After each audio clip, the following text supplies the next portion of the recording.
In the annals of history, few tales are as chilling as that of Sultan Mehmed III, a ruler who ascended the throne over the lifeless bodies of his 19 brothers and later ordered the execution of his own son. This is a story of power, paranoia, and the dark side of dynastic succession. The Ottoman Empire, a formidable force bridging east and west, was at its zenith.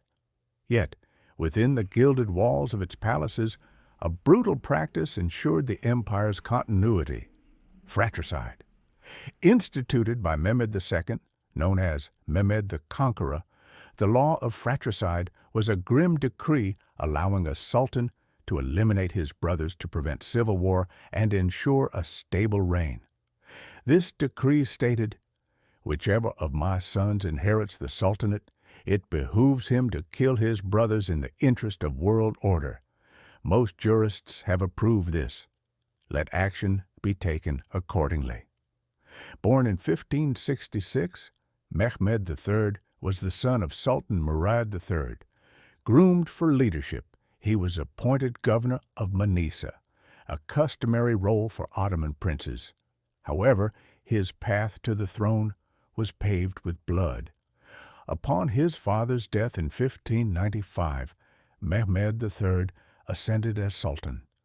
To secure his position, he ordered the execution of his 19 brothers, some mere infants. This act, though rooted in tradition, sent shock waves through the empire. The sheer scale of the executions was unprecedented, even in a realm accustomed to such measures. The court was left in a state of unease. Many officials, even those loyal to the new sultan, were horrified by the brutality of the purge.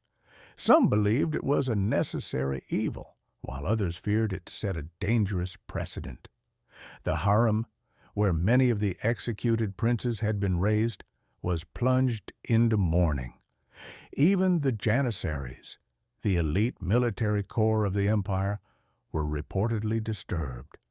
While they had seen executions before, never had a sultan ordered the deaths of so many royal heirs at once.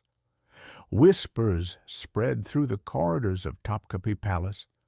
Was Mehmed III a strong ruler, or simply a terrified man trapped by the weight of tradition?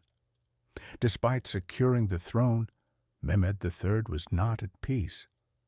Accounts from the time suggest that the sultan did not order the executions with ease.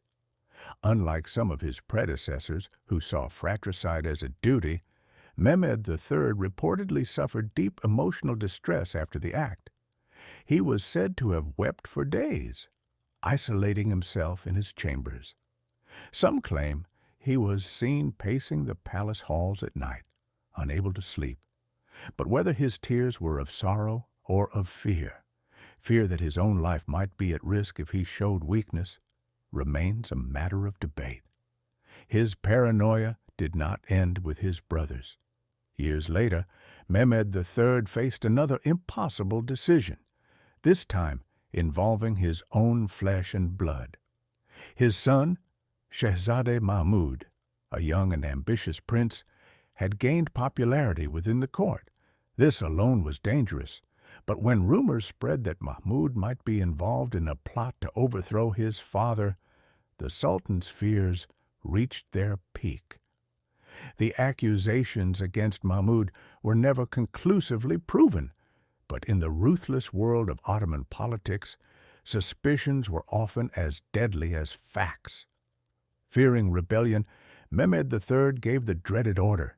His own son was to be executed.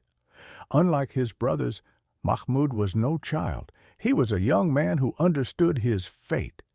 It is said that in his final moments he begged for mercy, not just for himself, but for his mother, who had pleaded for his life.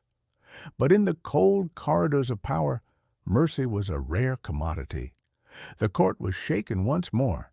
Even those who had accepted fratricide as a necessity now questioned the wisdom of killing a son and heir. Mehmed III had secured his throne once again, but at what cost? Mehmed III's reign, marked by bloodshed and suspicion, lasted until his death in December 1603. His actions, driven by a desire to maintain power, left an indelible mark on Ottoman history. The legacy of his rule serves as a testament to the lengths rulers would go to preserve their dominion, even at the cost of their own blood. The pursuit of power has often blurred the line between duty and cruelty, leaving behind stories both fascinating and terrifying. What do you think? Was Mehmed III a victim of tradition or a ruler consumed by paranoia? Let us know your thoughts in the comments. If you enjoyed this deep dive into history, make sure to like, share, and subscribe to our channel for more captivating stories from the past.